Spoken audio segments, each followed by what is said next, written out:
भाई हिलने जैसा महसूस हुआ। जल्दी जल्दी कमरे से निकला तब तक वो शांत हो चुका था। 2 सेकंड का था कम से कम। एक झटका सा महसूस हुआ था। टाइम क्या बताएंगे, इतने में खत्म हो गई।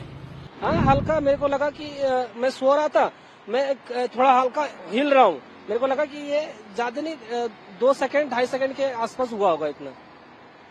भाई हिलने जैसा महसूस हुआ। नहीं भागा नहीं, मेरे को लगा पता नहीं क्या है, लेकिन एहसास तो हो गया था कि ये भूकंप ही है। तो मैं उठा ही नहीं, मेरे को लगा अब तो दिन में पता ही चल जाएगा, हाँ ये तो भूकंप ही होगा। खड़ा था जी उस टाइम पे, वो कुछ काम कर रहा था। तेज झटका सा महसूस हुआ, फिर जल्दी जल्दी कमरे से निकला तब तक वो शांत हो चुका था। 2 सेकंड का था कम से कम। कमरे से बाहर निकल के भागना चाह रहा था, लेकिन मैं ऊपर रहता हूँ तो वहां से फिर जल्दी निकल नहीं सकता था, तो इस वजह से मैं वहीं पे रुका रह गया। तब तक वो शांत हो चुका था। कब 5:25 पाया था, महसूस हुआ था, बदन हिल गया था। मैं सो रहा था गाड़ी पे, फौरन उतर गया।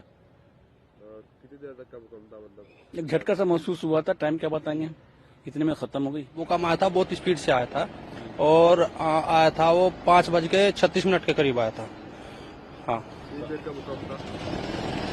कम से कम ऐसा था, कम 10 सेकंड का। काफी तेज आया था। काफी तेज आया था। आप उस टाइम क्या कर रहे थे? मैं